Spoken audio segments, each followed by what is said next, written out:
O processo administrativo tributário, ele não é regulado pelo Código Tributário Nacional. Ele é regulado, tá certo?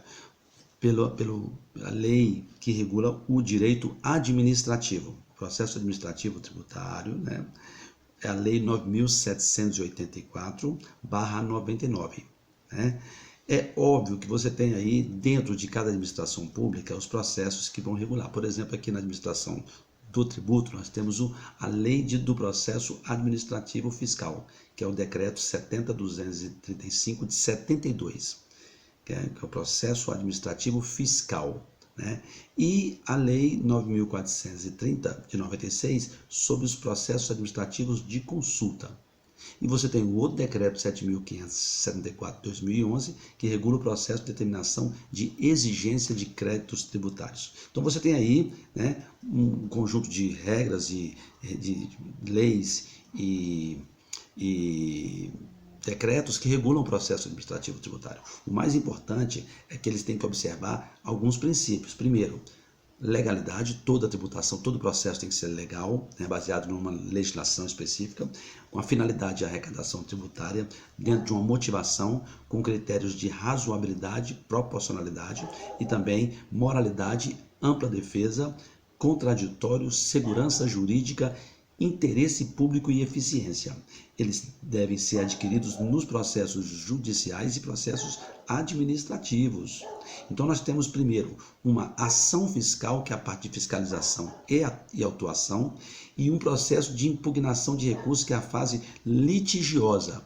Então na primeira fase, que é a ação fiscal, a fiscalização lavrará os termos necessários, porque está lá no decreto, né? Primeiro, indicando o primeiro ato de ofício escrito com o servidor competente, cientificado, o sujeito passivo da obrigação tributária, apreensão dos livros, mercadorias ou livros e o começo do despacho aduaneiro de mercadoria importada. Então você tem aí um princípio documental iniciando o procedimento administrativo. Você tem aí um termo de distribuição de procedimento fiscal.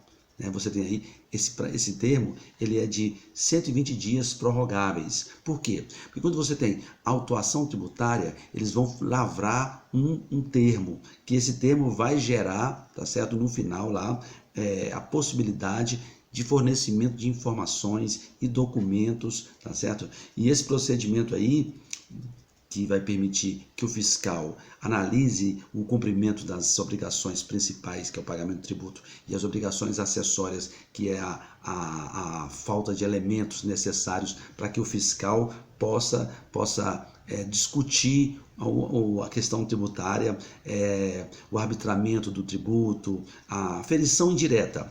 Se por acaso tiver alguma infração, ele vai lavrar o AI, o auto de infração tributária, que formaliza a constituição do crédito, apontando o tributo ou aplicação de multa. O auto de infração, portanto, ele consubstancia o lançamento de ofício do crédito tributário. Ele tem requisitos mínimos lá no procedimento administrativo fiscal. Que requisitos mínimos são esses? Qualificação do autuado, descrever os fatos, fundamentação legal da exigência do tributo e da multa, montante devido, notificação para pagamento ou impugnação, quer dizer o quê? A parte de defesa, identificação do autuante, local e data e assinatura. É necessário, tá certo? Claro que dentro do exercício de defesa. Normalmente esse prazo demora 30 dias, 30 a 60 dias, para que você tenha conhecimento desse auto de infração. É óbvio que você vai estar aí acompanhando documentos que detalham a realização da exigência fiscal. É o relatório fiscal, né? Como o auditor chegou nesse momento, o discriminativo do débito, tá certo? E a notificação ao contribuinte, para que cumpra-se a ampla defesa e o contraditório, tá certo?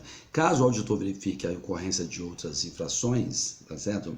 Ele vai representar o delegado da Receita Federal para dar ciência às autoridades competentes, de outros órgãos, por exemplo, que estejam na fiscalização. As notificações podem ser de modo pessoal, as notificações podem ser de via postal, né, por domicílio, o indivíduo não atualiza o endereço lá na Receita Federal, fica difícil, por meio eletrônico, né, e também por edital só excepcionalmente, tá bom? O STJ já vem, né, é óbvio que o STJ define que o indivíduo tem que deixar lá a fiscalização aberta para que o endereço atualizado para que o indivíduo, né? Aí você vem, não, daqui a pouco nós vamos continuar com a fase litigiosa do processo administrativo. Nós estamos na fase, né, ainda de inicial, tá bom? De impugnação, beleza? Daqui a pouco eu volto.